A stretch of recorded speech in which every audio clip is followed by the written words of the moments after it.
The research within pain is advancing in a tremendous speed. We do some really cutting-edge research. We have a few focus areas in pain, in neuroscience, exploring new drugs and new therapy, and how does one translate animal studies into human studies, and therefore help our patients eventually to have better pain relief and help our patients to benefit from that pain research that our faculty are doing. The research in my laboratory focuses on the role of the endocannabinoid system in pain. And what we hope to do is to leverage that information to develop a next generation of non-opioid analgesics. We have a very strong clinical division that is staffed by clinical coordinators, and we actually recruit patients for a variety of studies. And I'm currently a PI of one clinical study that's related to an NIH award as well. We have our own statistician within the department, so they don't have to get statistical advice from outside the department. We have research coordinators to help them to collect data, to help them with their research.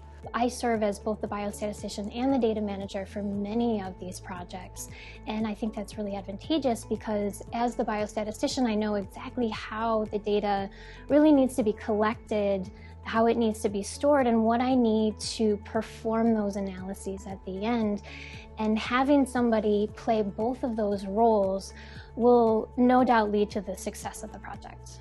So my research focuses on neurodegenerative disorders like Alzheimer's, frontotemporal dementia, and ALS. What's interesting is that although these are very different disorders clinically, they have a lot of shared underlying mechanisms.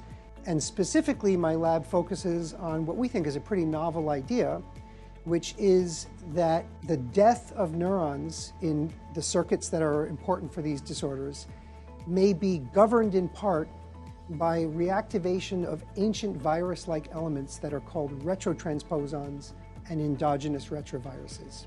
Dr. Tang runs our SPARK initiative. So SPARK stands for Stony Brook Pain and Analgesia Research Center. And this is a center that's focused on innovative and cutting-edge research on mechanism of pain, especially in the HIV-related pain, and how can treatment benefit HIV patients as well as pain patients in general.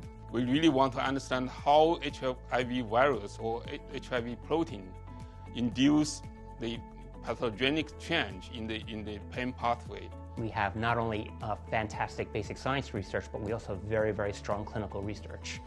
And so that enables us to have a lot of collaborations between the two. So we have an NIH-funded study that's a translational project involving pain. We also have another translational project involving ALS, Lou Gehrig's disease. We have a very broad research community. If you're interested in neuroscience, there's neuroscience research in the anesthesiology department. There's neuroscience research in the neurology department and in the neurobiology and behavior department, as well as in other departments across the campus. So the research here goes beyond just what's in this department. Right now we're working on a project which is a randomized double-blinded controlled study for oxytocin. We're looking into bolus versus infusion to find out whether one is safer for our patient care. So this question about whether anesthesia affects cancer outcomes is really a hot topic in anesthesia these days. There are 4 large clinical trials in the world that are ongoing, and Stony Brook is leading the only large trial in the United States.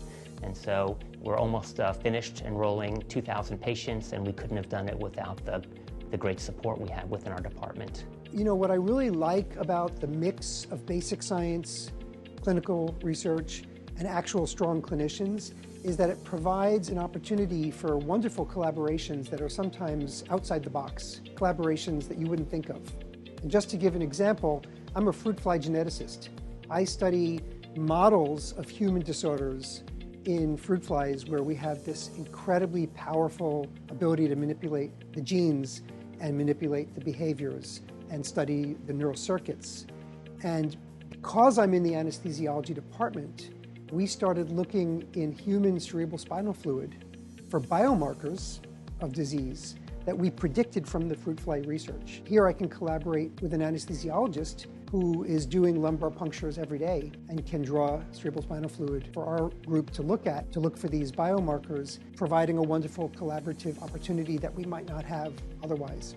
Not only do we want to have great basic science and clinical research, but we want to have meaningful opportunities for all of our faculty, including our junior faculty, to do research.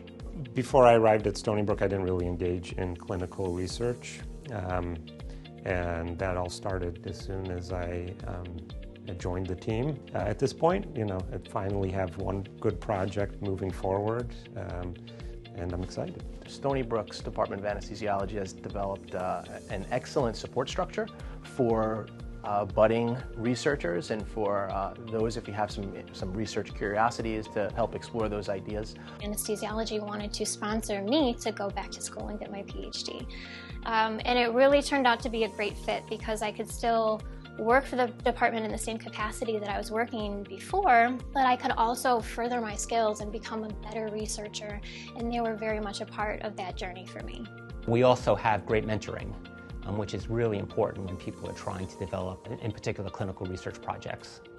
We have research committee meetings and all kinds of activities where those interested in research can approach the experts within our department and really get guidance on a regular basis. We started a program called SARAS, an educational program where we train more than 125 high school kids. And then we bring them in the summer and they'll be with us for 3 to 4 weeks. They can ask you anything, they don't have anything to lose. And from those discussions and interactions, we get these great ideas. The students get excited, as well as the faculty that are involved in teaching these students. They all get inspired. What's very unusual about the anesthesiology department for really a clinical department is that there's a strong investment in basic research and a recognition that basic scientists need to be given enough rope to hang themselves with and then allowed to play with that rope, and hopefully they don't hang themselves. And I think we have that mix here. So there is tremendous opportunity for those who want to make an academic career at Stony Brook.